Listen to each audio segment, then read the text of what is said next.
Well, hello everyone and welcome to Risk. I am Lee and today we have a very special guest. But before I introduce him, there's some critical information I need to present to you. And I think the following video is the most important video I've done on YouTube on any channel. So most investors have been looking at all sorts of data, market charts, Federal Reserve interest rates. I mean, the list is pretty long. Well, this information is important and neglects the factors that drive the data in the first place. The following information is actually what's been steering the fiscal and monetary policies of almost all world governments, as well as the strategies, policies, and investments of publicly traded companies and financial institutions across the globe.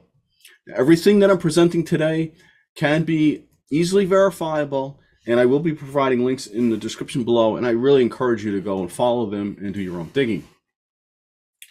So everyone's heard of ESG investing. That stands for environmental, social, and governance.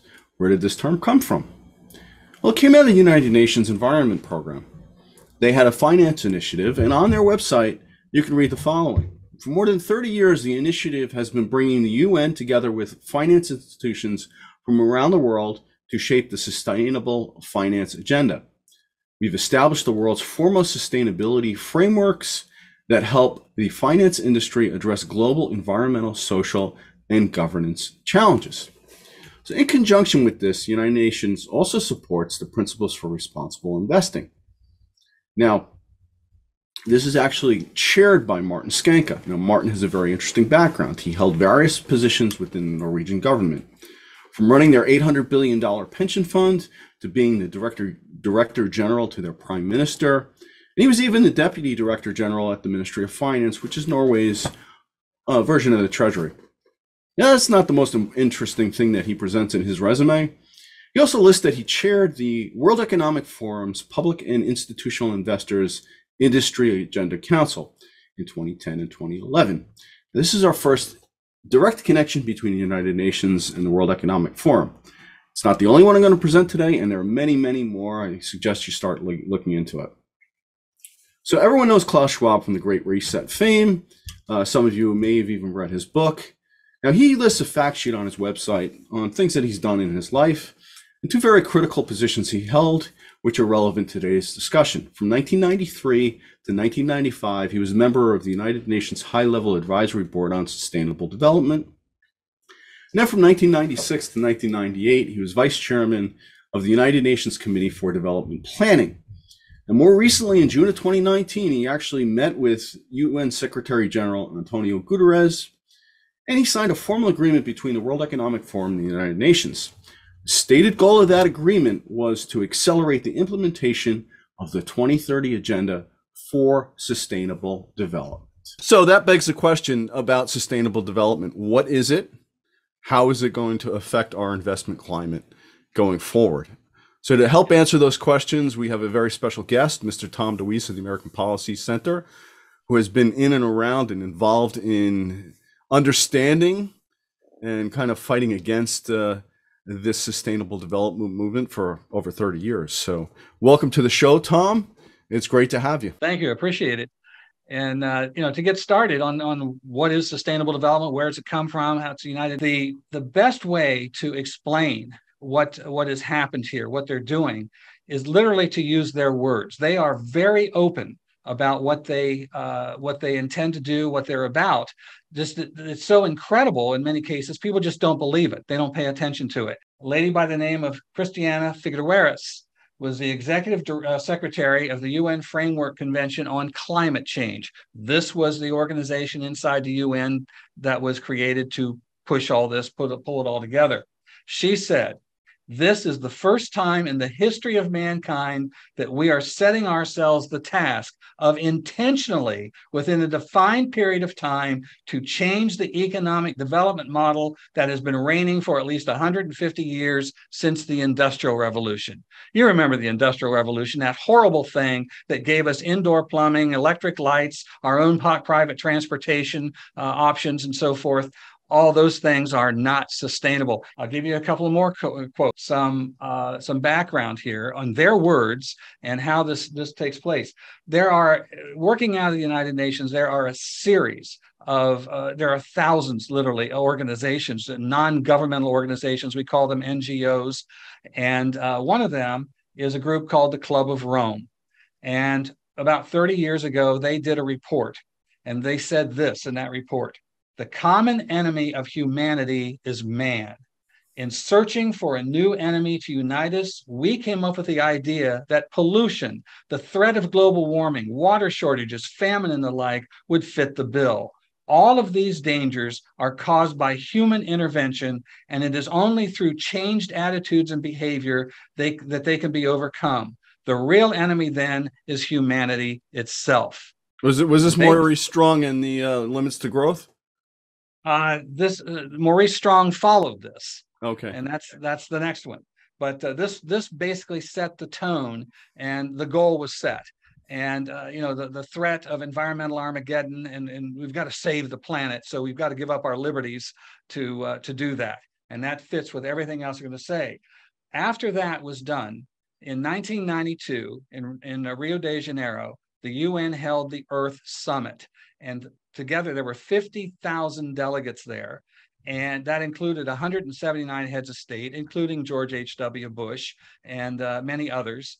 And they brought out several documents. The main document that they brought out became known as Agenda 21. And they said, in their own words, Agenda 21 is a comprehensive blueprint for the reorganization of human society. You think about that. Maurice Strong, in his address to that meeting, said this: current lifestyles and consumption patterns of the affluent middle class, involving high meat intake, use of fossil fuels, appliances, and air conditioning and suburban housing, are not sustainable. And that laid the groundwork again for what this was about. He ended that statement in that talk he was giving by saying, isn't the only hope for the planet that the industrialized nations collapse? Isn't it our responsibility to bring that about? And from there, 1992, they have been moving forward, with these policies: sustainable, sustainable, sustainable. That's what you hear everywhere. But it sounds like from what you're saying that they want to overturn free markets and just control everything. They do. Free markets are the target. Private property is a target, and individual liberty, your personal choices of your life, are the target. Those are the three pillars of freedom, and all of those are under attack. And we've got policies now, and what we're finding is that these policies are being put in place right in your own local community. I can go into great detail of how they're doing that, and right in your own community, your city councilmen, your county commissioners, and so forth, who don't really understand what it is they're up against. And they use this language that sounds so innocent, but we've got to protect the environment. And what you hear coming out of the Biden administration now is nothing but that. Everything is based on climate change. They used to call it global warming, but what happened when things got cooler? So they changed it to climate change. It was much more useful, that way. Well, looking at the global economic picture, we have a supply chain that's been just torn apart. People's small businesses have been pretty much squashed over the past couple of years. Do you think that this is all tied back to this initiative? I'll tell you what's really interesting. We talk about the Great Reset, and I bring this up with Klaus Schwab, with this book that he produced. This book came out in August of 2020.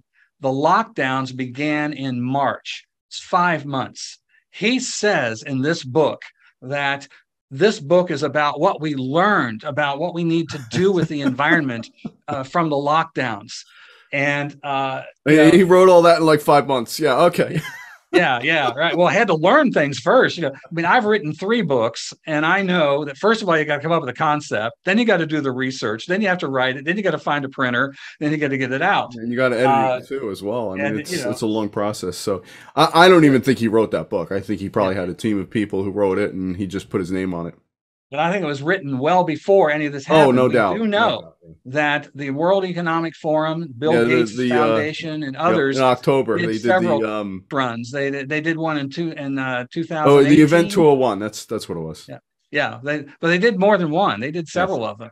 And they did one in 2018. The one went clear back to 2014, and always these same things. And then all of a sudden in 2020, boom, there it was. And if you look at their policies, what they're doing with the food industry, what they're doing Yeah, with, if you don't mind, let's delve a little bit into the food industry, because I think that's critical. I think it's going to come more and more to the forefront on this channel. I've had several people come on and say you just need to stockpile food coming forward, because we're probably going to see scarcity for a number of reasons. But along those lines, I understand that Bill Gates is actually the largest single holder of farmland in the country, and he just seems to be obtaining more and more. And he's pretty heavily involved, I think, in this whole scenario. Let's oh, he is. Yes. Yeah, let's delve down on that. He's a major proponent of fake meat. And the idea here, this is made by, from plants, and they're going to set up factories. Basically, they're going to make all this fake meat. He made the comment was, well, it may taste a little funny, but you'll get used to it. And the what's going on against the farmland across this country and the farm industry is unbelievable. And I have been very heavily involved in this, especially over this most of this year. And the other thing that they're also pushing in now is we're all going to eat insects. Yeah.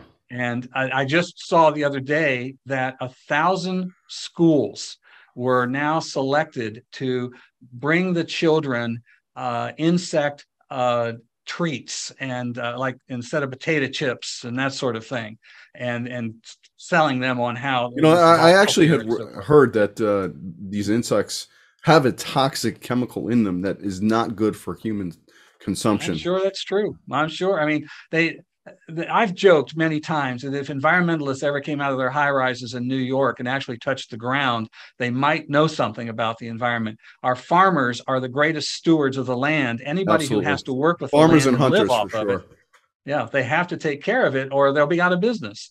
And here they are, these people who have never been in these businesses and farmed or anything, telling them what to do. But there's several things. I just came back from Iowa, where Iowa, Nebraska, South Dakota, North Dakota, and Minnesota are now targeted for a carbon capture pipeline. And these are private companies going to put this in place, and they are threatening to use eminent domain if they don't get the farmers to voluntarily give up their land to put this in place, to take carbon CO2 out of the atmosphere and bury it in the ground in a pipeline down there. And I went there to rabble-rouse to the folks there that they've got to stand up to this. We have found we've got a chart that we got from the U.S. Navy showing we are having a CO2 shortage.